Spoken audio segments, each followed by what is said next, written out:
बिस्मिल्लाहिर्रहमानिर्रहीम। अस्सलाम वालेकुम। आपका दोस्त सलमान हैदर। दुआ है परवरदिगार से कि उसने आपको और आपके अहले खाना को अपनी हिफ्ज़ मान में रखा हो। वजारत ये इक़्तिदार ऐसी चीज़ है कि इसकी खातिर ना आप जो अपने बदतरीन मुखालिफ हैं ना, और आपको ये पता हो कि वो ताकतवर हलकों के बहुत करीब है और उसकी प्रॉक्सीज बहुत ज़्यादा एक्टिव होती हैं, तो फिर आप उसकी मदद सराई करना शुरू कर देते हैं।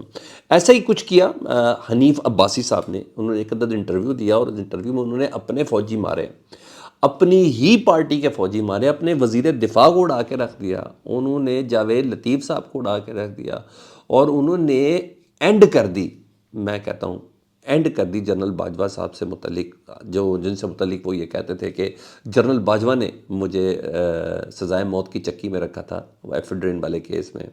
तो आज क्योंकि वजारत सेहत लेनी है ना, तो इतना आसान नहीं है, तो आज वो अपने ही बंदे गिराते में नज़र आए हैं। सबसे पहले तो उन्होंने मौलाना फजल रहमान साहब को पकड़ा ना, उन्होंने कहा मौलाना फजल रहमान से मुतलिक, उन्होंने कहा जो मिल गया उस पर इत्तफाक करें। अब ये हनीफ अब्बासी नहीं कह रहे, ये शहबाज शरीफ साहब का कैंप से बात कर रहे हैं वो लोग। जी हाँ, और शायद इस तरह के इंटरव्यूज़ देंगे तो वजारत सेहत मिलेंगे, क्योंकि मेरे पास इतलात ये है कि हनीफ अब्बासी साहब वजारत सेहत के लिए बहुत ही तगोदो कर रहे हैं।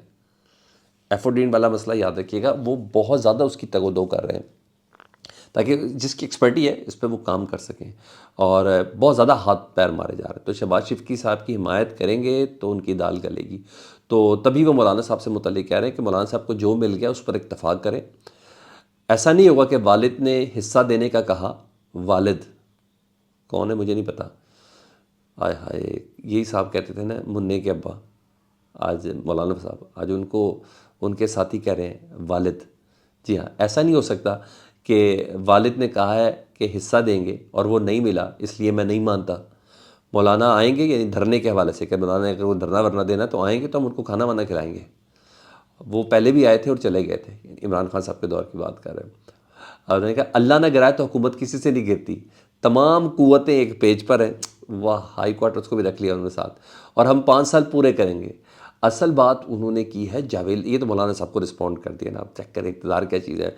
जावेद लतीफ़ साहब को उन्होंने असल रिस्पॉन्ड किया, और ज़ाहिर उनको रिस्पॉन्ड करने का मतलब है कि शहबाज शरीफ साहब को खुश किया जी, क्योंकि आपको पता है ना जावेद लतीफ़ साहब ने सबकी जीत को हकीर कर दिया था ना, बिल्कुल फिक्टिशियस कर दी थी, उसकी क्रेडिबिलिटी ज़ीरो कर दी थी। जब उन्होंने ये कहा था कि जब मैं अपना हल्का खुलवाना ही, हम अपने हल्के खुलवाने की बात करते हैं तो हमें कहा जाता है कि नवाज शरीफ और यास्मीन राशिद वाला हल्का खोल देंगे, हमें ये धमकी दी जाती है। तो उसके बाद पता चल गया कि जनाब इनकी जीत की कोई क्रेडिबिलिटी है नहीं है, जो अपना बंदा ही जावेद लतीफ़ साहब की शक्ल में ये कह रहा है। तो उन्होंने जावेद लतीफ़ साहब से मुतल्लिक़ रिस्पॉन्ड करते हुए कहा, हनीफ अब्बासी साहब कहते हैं कि जावेद लतीफ़ को तो मैं अक्लमंद समझता था, मगर वो तो अब हमारी लीडरशिप से खेल रहा है, उसने लीडरशिप से ही खेलना शुरू कर दिया। हार गए तो हौसला करो, नाम बताएं वो कौन है जिसने कहा था कि हल्का नवाज शरीफ का खोल देंगे अगर तुमने अपने हल्का खोलने की दरख्वास्त की तो। वो कहते हैं मैंने लीडरशिप से उनकी सिफारिश की, उनकी बात की कि अच्छा आदमी है, तारीफ़ की, तो मुझे लीडरशिप ने कहा कि नहीं ये आदमी ठीक नहीं है, मैं गलत साबित हो गया, लीडरशिप सही साबित हुई, ये आदमी ठीक नहीं है। तो सर आपको पता ही है जावेद लतीफ़ साहब नवाज शरीफ साहब वाला ग्रुप है, और इनको शहबाज शरीफ साहब ऐसे भी पसंद नहीं करते हैं। 16 महीने की कुव्वत में इनको वज़ीर का ओहदा तो था, लेकिन वजारत इनके पास नहीं थी। और सुने, अब आपको ये मैं भी बता दूँ, इनके अंदर के महाज खोल चुके हैं सर। सिर्फ नवाज शरीफ साहब को लंदन पहुँचने दें, फिर देखें जूतियों में दाल कैसे बढ़ती है। बहुत सी चीज़ें मेरे और आपके सामने आ जाएंगी। और क्या कहा उन्होंने, हनीफ अब्बासी साहब ने सिर्फ जावेद लतीफ़ साहब की या मौलाना फजल रहमान साहब की बैंड नहीं बजाई, उन्होंने ख्वाजा आसिफ साहब की भी बैंड बजाई। उन्होंने कहा ख्वाजा आसिफ आज जनरल बाजवा पर तनकीद कर रहे हैं, कल तक यही ख्वाजा आसिफ कहते थे कि व्हाट्सएप पर मुझे उन्होंने इलेक्शन जितवाया है। आए उमर डार वगैरह, अली डार, क्या कहते थे, यही कहते थे ना। तो अब ये खुद बोल रहे हैं हनीफ अब्बासी साहब ख्वाजा आसिफ साहब से मुतल्लिक़, वो कहते हैं कि वो तो उन खुद कहते थे कि मैं व्हाट्सएप पर इलेक्शन जितवाया है। अगर उनके अंदर इतनी जुर्रत थी ना ख्वाजा आसिफ साहब में, ये बात उस वक्त बोलते जब वो ओहदे पर थे कि मैं असम्बली में बुलाऊंगा, उन्हें को उस वक्त बोलते, पर उस वक्त अब नहीं बोल सके। उन्होंने कहा मुझे ज़्यादा तकलीफ़ है इसलिए है कि ये उस वक्त नहीं बोले। और ये बड़ी बारीक बात है कि हनीफ अब्बासी साहब की बात कर रहे हैं, मैंने फिर बोला वजारत सेहत के लिए बहुत तगोदो कर रहे हैं, और ये सब चीज़ें डिसाइड कहीं और से हो रही हैं, शहबाज शरीफ साहब की तरफ से नहीं हो रही। मैं बहुत सी चीज़ों के अंदाज़ा लगाने में हम तज़िया तो पेश कर सकते हैं ना। तो जो शख्स जनरल बाजवा साहब को नहायत बुरा भला कहता हो, हनीफ अब्बासी, कि जनरल बाजवा ही है जिसने मुझे एफिड्रिन कोर्स में کیس میں مجھے سزائے موت کی چکیوں کے اندر رکھا، اسی بندہ ہے۔ اب وہ جنرل باجوہ کی حمایت میں بول رہے ہیں حنیف عباسی صاحب، تو بھائی وزارت صحت ایسے تھوڑی ملے گی۔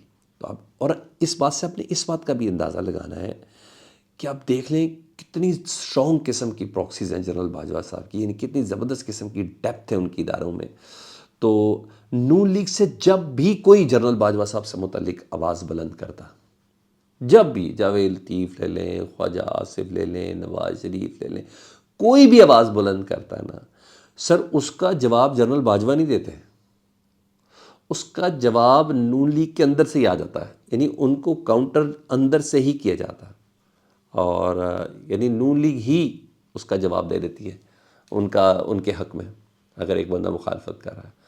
تو آپ چیک کریں کہ کہاں کہاں سے ان کٹھ پتلیوں کو کھڑا کیا گیا، سٹینڈ کیا گیا ہے، ان کی کریوں کو ہڈیاں بنایا گیا ہے، ان کی اسپائنل کارڈ میں جان ڈالی گئی ہے۔ آپ یہ دیکھ لیں، میں تو اس بات کو اخذ کرتا ہوں۔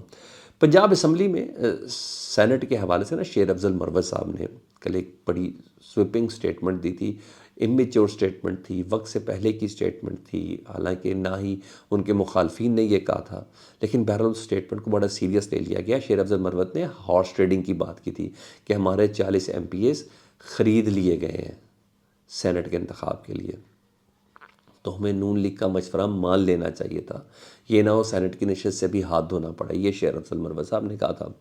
تو اس پر پاکستان تحریک صاحب نے پرمپٹ ایکشن لینے کا فیصلہ بھی کیا، اور کہ یہ بات شیر افضل نے کی ہے تو کس گراؤنڈ پر کی ہے، اور بلکہ وہ بھی پکڑ لیا۔ تو سنی اتحاد کونسل ظاہر بات ہے جس کا ڈکلیریشن پاکستان تحریک انصاف کے حمایت یافتہ MPOs MNAs نے دیا تھا، تو اس کے سربراہ صاحبزادہ حامد رضا صاحب، انہوں نے یہ سٹیٹمنٹ جاری کی ہے۔ انہوں نے کہا سنی اتحاد کونسل میں شمولیت کا فیصلہ کرنے کا بنیادی معاملہ جو تھا اراکین صوبائی اور قومی اسمبلی کو فلور کراسنگ سے روکنا تھا، اس لیے ایک پارٹی کے ساتھ سنی اتحاد کونسل کے ساتھ انہیں ایفیلیٹ کیا گیا تھا کہ جو قومی اسمبلی کے ممبر ہیں اور صوبائی اسمبلی کے ممبر ہیں وہ فلور کراسنگ نہ کریں۔ واضح کر دوں، ظاہر بات سربراہ تو سنی اتحاد کونسل کے ہی ہیں، انہوں نے کہا واضح کر دوں کہ اگر کسی نے عمران خان کی طرف سے نامزد کردہ شخص کی حمایت میں ووٹ نہ دیا تو اس کے خلاف کارروائی کریں گے، اور اسے رکن کی نااہلی کے لیے فوراً ریفرنس دائر کیا جائے گا۔ جو حکم ہے سپریم کورٹ کا کہ اگر فلور کراسنگ کی، اگر پارٹی کے چیئرمین کے حکم کی خلاف ورزی کی تو وہ شخص جو ہے یہ پارلیمانی قیادت کی تو وہ بندہ نااہل تصور کیا جائے گا۔ یہ ہم نے دیکھ لیا ہے پنجاب کے الیکشنز کے اندر۔ تو انہوں نے کہا ریفرنس دائر کریں گے، اور اگر ان اراکین کی حیثیت کو آپ نے آزاد کر کے کیا، یعنی کہا کہ بھئی یہ تو کسی پارٹی کے ساتھ ہے نہیں، یہ تو آزاد حیثیت سے ہیں، تو انہوں نے کہا پھر آپ سمجھ جائیں کہ سنی اتحاد کونسل میں شمولیت کی مخالفت کیوں کی گئی تھی، کیونکہ سنی اتحاد کونسل عمران خان سے غداری نہیں کر سکتی۔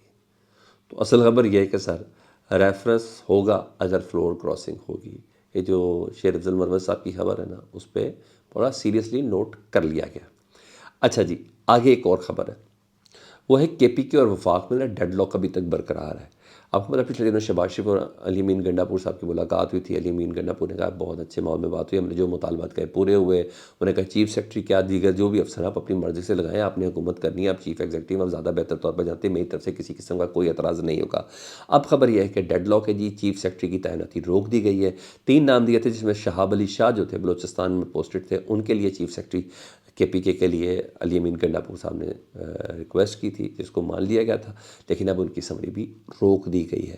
بتایا جا رہا ہے کہ علی امین گنڈا پور کا جو ایٹیٹیوڈ ہے نا اگریسو، جو انہوں نے کل بھی بولا کہ ریفارم 47 والے وزیر اعظم ہیں، تو ان کو ذرا تھوڑا کاؤنٹر کرنا ہے۔ دیکھیں علی امین گنڈا پور کاؤنٹر ہوتے ہیں یا ان حرکات کا کوئی انکاؤنٹر کرتے ہیں، لیٹ سی، مجھے بھی انتظار رہے گا۔